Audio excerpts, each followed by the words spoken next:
that I'd like to emphasize with you is an aspect of Indigenous people and their belief system. And two concepts that are important for you to know. One is animism, which means all aspects of nature are spiritual.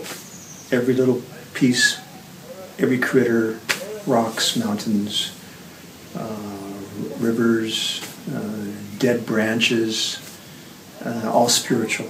And for Indigenous people, their church was the earth, Mother Earth. So that's the first concept. Animism means spiritual life forces, the sun, the moon, other examples. And with that, there's another concept that's called cultural ecology. Cultural ecology is the connection between human beings and the biophysical come together.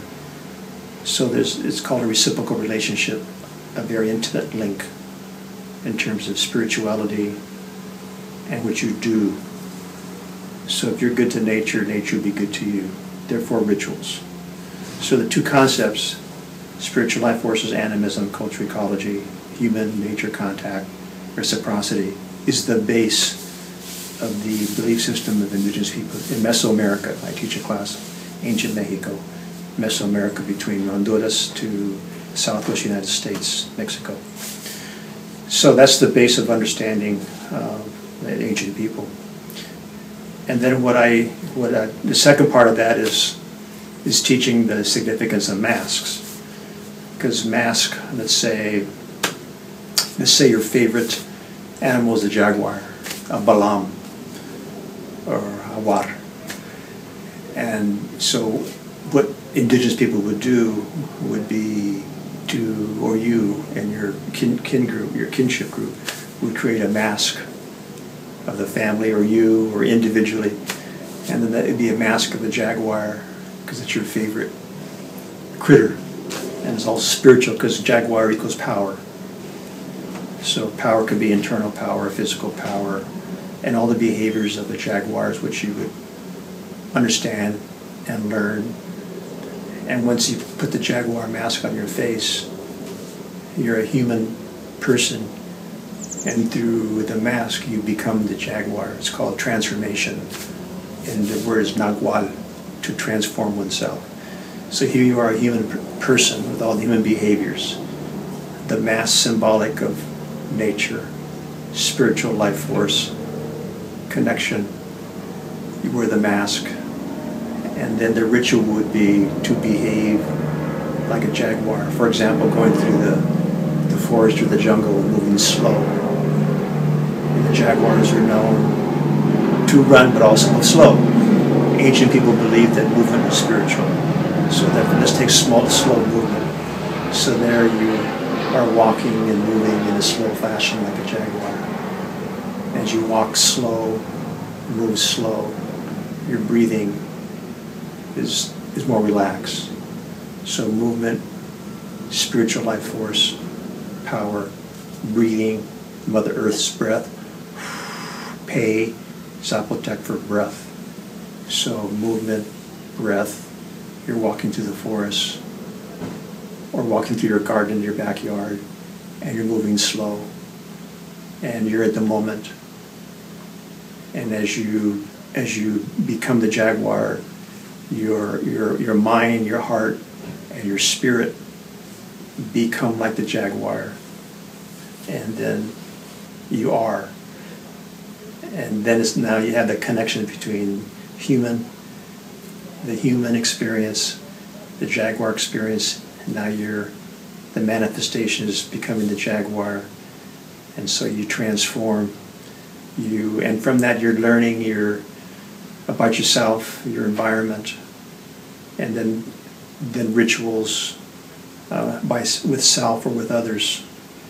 And so what I taught is this power of masks, but to understand the mask, it's to understand the concepts of the belief system, and then you practice. One of the things that I didn't get to in the class was to understand that rituals are important for all civilizations and even our contemporary world, especially when regarding with trauma.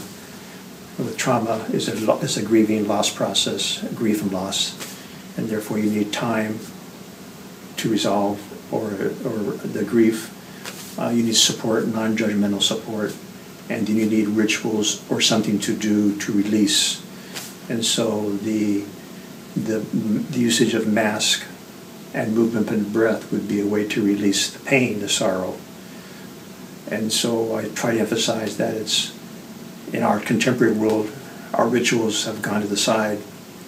Therefore, to heal self or to heal people, rituals are critical.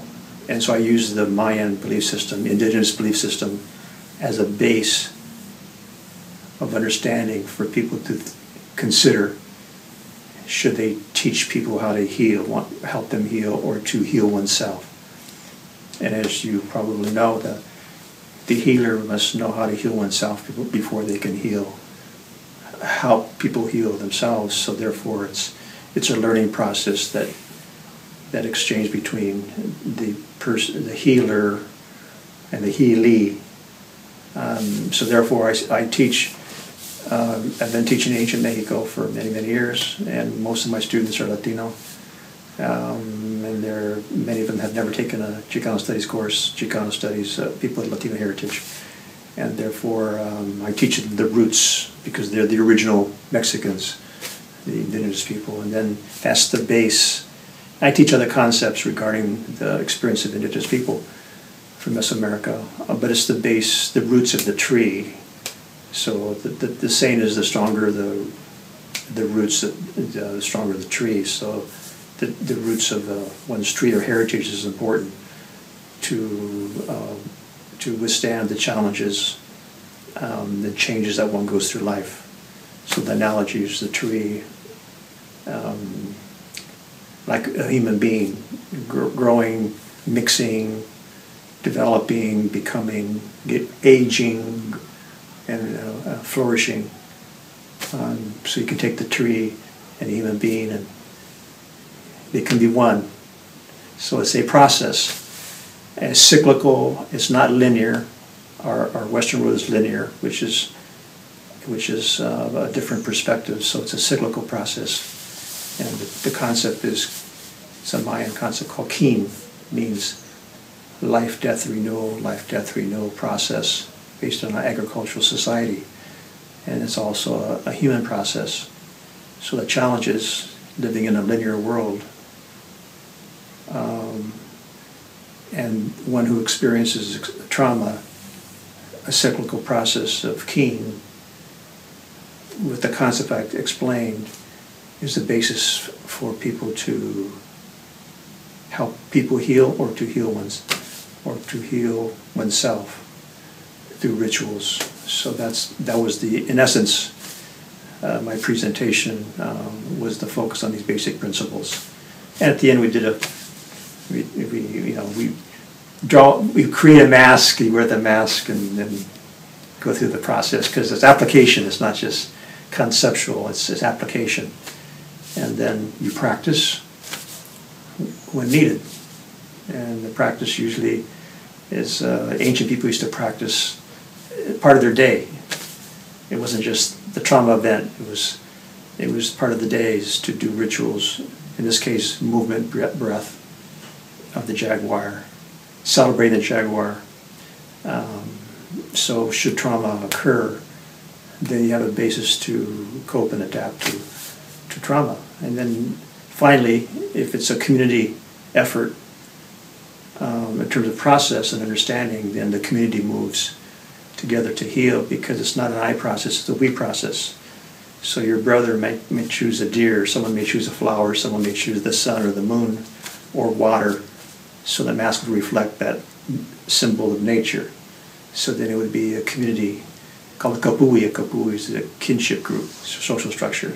So the kapui would go through the healing process, give them the concepts.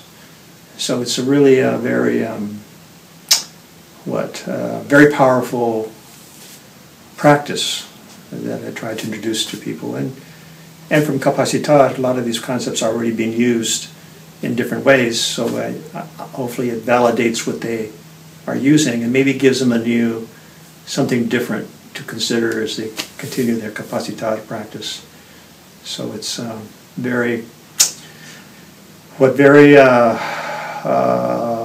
fulfilling and inspirational in the fact that some of the people that I meet here, because they're also very knowledgeable from different perspectives. So then there's usually sharing takes place, and then everyone's learning. It's not just one way, it's a two-way learning process, because then we engage in discussion. And you can't tweet this stuff. you know what I mean? You can't email it.